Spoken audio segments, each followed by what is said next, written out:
Dear Republican senators, you told us that once you were in charge again, that you had the White House, the Senate, and Congress, that you would run our government more efficiently and more appropriately. After reading today's newspaper, I see that you are still afraid to exercise your power. Senator Grassley, I know you're a nice man, and I appreciate all you do and have done to help our president, but you are being boondoggled. Lisa Ford, or Miss Ford, is definitely not a survivor of any kind of molestation, attempted rape, or anything else.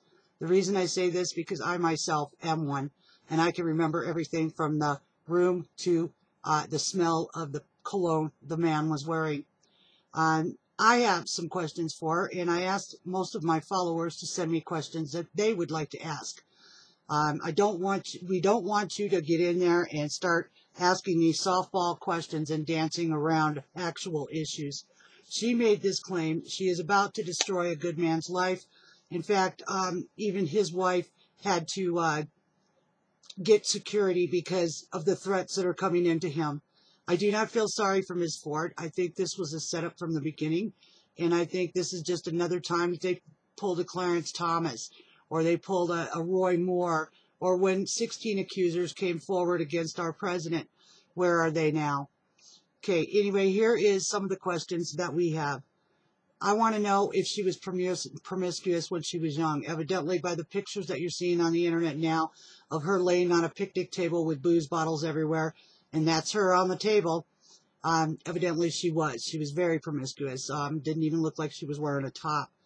I want to know if she was using drugs when she was that age. I want to know how she got the booze that night. I want to know how she got to the party that night. I want to know who she was with when she went to the party. I want to know who left with her at the party. I want to know who her best friends are. I want to know what her psychiatrist is saying. I want to know if she's on narcotics of any kind, prescription drugs for antidepressant, anti-anxiety, or just being bipolar or histrionic. I want her to walk us through minute by minute of what she does remember.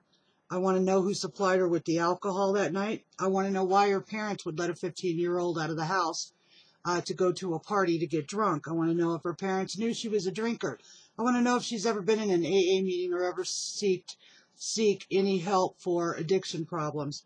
I want to know who was with her at the party, who she came with, who she left with. I want to know if she was a virgin. Yes, these are all probing questions, and yes, they all need to be answered. I mean, if we're going to dive into Judge Kavanaugh's personal life and start making these claims, then I think it's time we ask the hard-hitting questions. I want to know, when did she start counseling? I wanted to know when she started drinking. I want to know if she's ever used illicit drugs, like ecstasy or marijuana or cocaine or anything like that. And I also want to know, did she participate or collude with any Democrat Party members, NGO organizations like the Pussy Hats, Women's March, anti-abortion people? I want to know who she's associated with. And I also want to know how she expects this to end. Just because Brett Kavanaugh may not be Supreme Court Justice, is this going to go away like everything, like all the others went away as soon as the Democrats could claim a victory? I believe they're using this woman as a prop, just like they use the children that they put in these as a prop. Candace Owens just did a video on Periscope that proves Kamala Harris for a liar about the Broward County Children's Holding Center for the illegals. I suggest you people look at that. You want to see what's real and what's lie? Kamala Harris hasn't told the truth in 10 years. I want to know why she never came forward when Brett was announced that he would be one of Bush's staff members. I want to know what her husband and her are talking to this therapist about, and the issues that were brought up about in this. I mean, it's time to look into her private life if she wants to look into everyone else's. I think Senator Grassley, I think you're being played to fool. She's already pushed it well beyond your first red line. That's the problem with you Republicans. And I claim I'm a Republican too, but Your red line means absolutely nothing. The only person's red line that means something is the President of the United States, because he actually believes in his red line, and if you pass it, you don't get past go. I suggest, Mr. Grassley, you walk over to Dianne Feinstein's kitchen, go up in the cupboard and find the jar that has your balls in them, and get them back and strap them on, because this is going to be a big rodeo. Have you received any money or compensation for your story from either news sources, groups, or private entities? Do you like the president? Be nice to know if she liked the president, and that would give us a kind of a general idea of her attitude, and maybe that's her motive for coming forward at this time and not 20 years ago or 30 years ago or 10 years ago or 5 years ago. Do you like, if FBI does an investigation, where would you like them to start? They have no paperwork, no evidence, 1 or 2 witnesses so far, and you and Kavanaugh. Just exactly what do you think will come out of that? 0. Okay, do you have a list of people that you would like us to interview?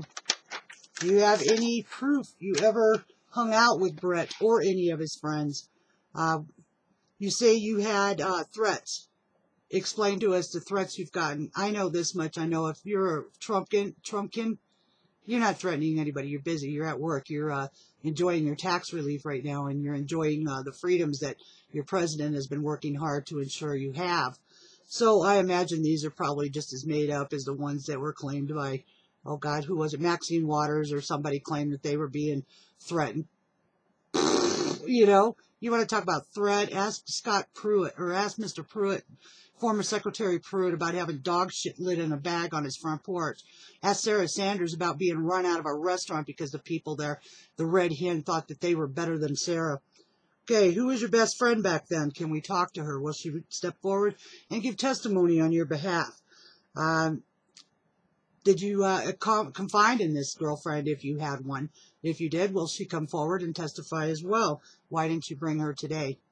How did you get home? Who drove you home after this alleged assault? Can we speak to that individual as well? If you walked home, who did you walk home with? Can we speak to that individual? Do you remember what you were wearing that night? Do you remember what Brett Kavanaugh was wearing? Do you remember what the judge was wearing? Did your parents call the cops? Did they make a report? Why not? Did you even tell your parents about it? Why didn't you tell your parents about it? I know I sure as hell would have. Do you drive a car? If so, do you fly in a plane? If you don't fly in a plane, then how did you get to Australia to surf? Did you drive to Australia?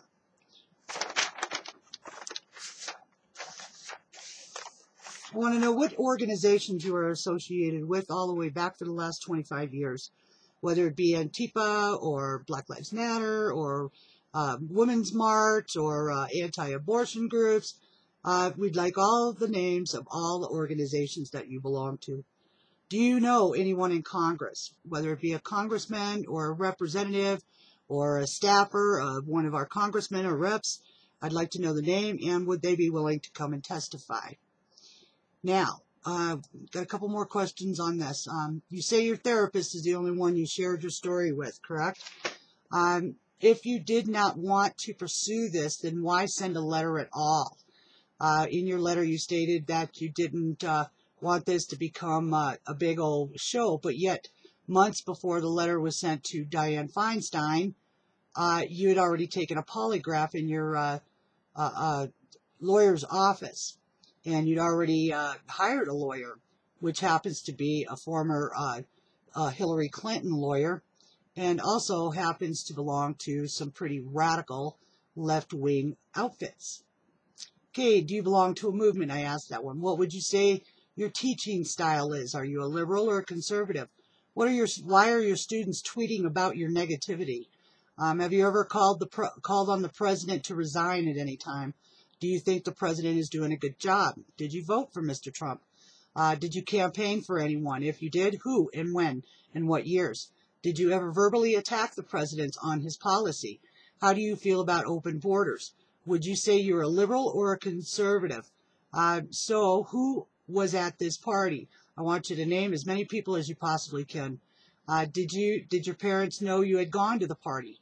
Did you drink a lot before you went to the party, or how did you get intoxicated at the party? How old were you then? And how old was Brett? And what made you attend this party? Do you remember what you were wearing, what Brett was wearing, what the other guy was wearing? Do you have a history of mental disorders, personality issues?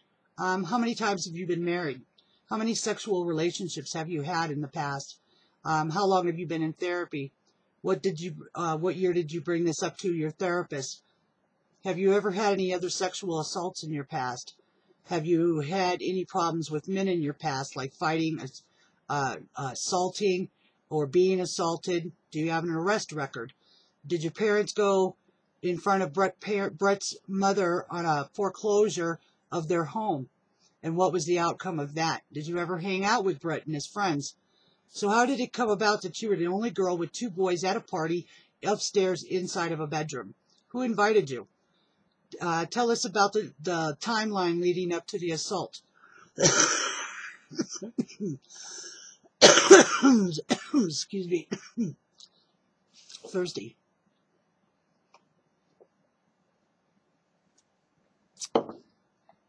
Okay. At any time, did Brett or anyone else contact you, either in the past or present, to ask you to be quiet about this? Did you ever get any money offered to you by anyone to not come forward? Do you have a lawyer? When did you hire your lawyer? Has anyone promised or paid you anything to make this claim? Any organizations? Okay, why did you wait 35 years and days before Brett was to be appointed to make these allegations? Who sought you out to make this claim? Or did you just wake up one morning and say, I'm going to tell my story now because I don't want Brett to serve in the highest court?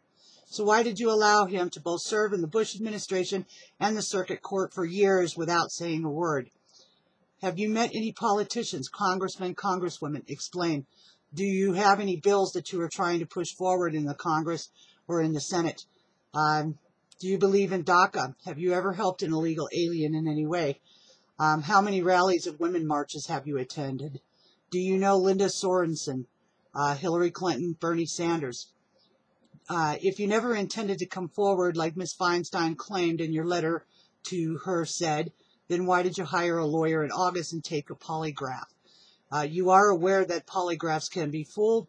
Hillary Clinton, in her famous court case when she was defending a rapist against a 12-year-old's accusation, she not only kept evidence from the prosecution, but she also said she had lost faith in the polygraph because the man was so good at lying. Are you? Who paid for the polygraph? Whose idea was the polygraph? So you don't remember what year, the day? How do you explain that when so many victims can remember everything, including the smell in the room, but you can't remember the simplest of things of the people that were there? Okay, so that was my... You have to pardon me.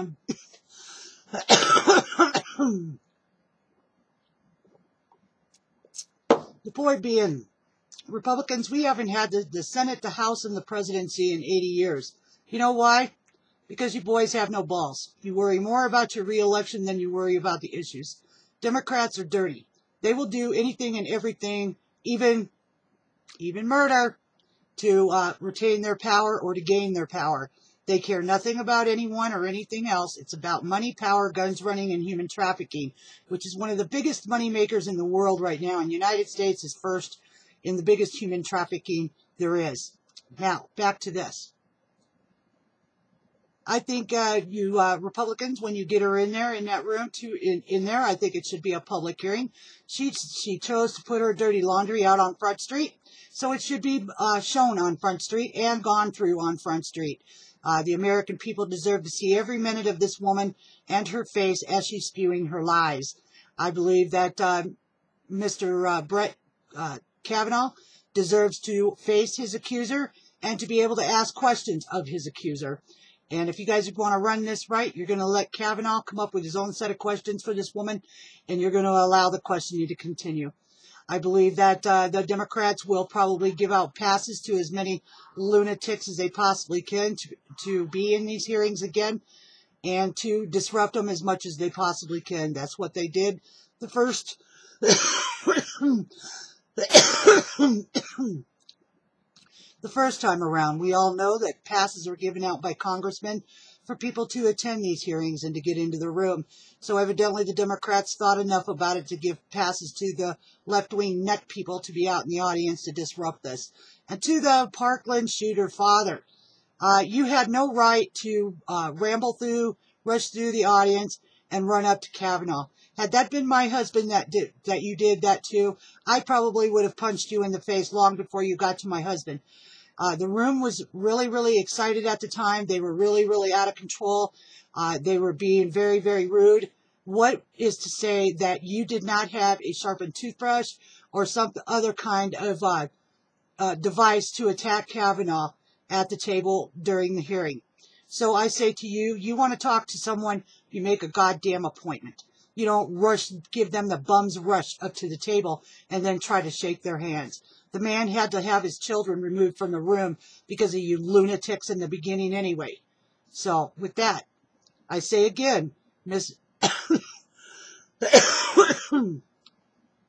Senators, I want to hear some hard-hitting questions.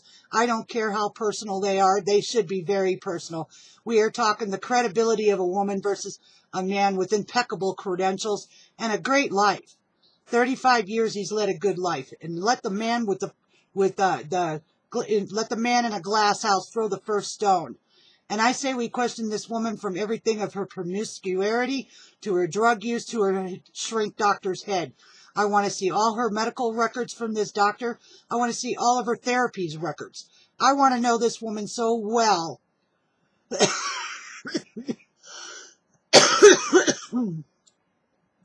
that there's no denying she's lying. And with that, I'll close. And this is Amazon Jude from Wyoming. And I'm sorry about the cough. I'm catching a cold. You do that when you're battling cancer. You're susceptible to everything. Somebody must have come in the house with a cold. But anyway, Republican senators, get your balls out of the jar. You were elected to lead. Now lead us. This is Amazon signing off from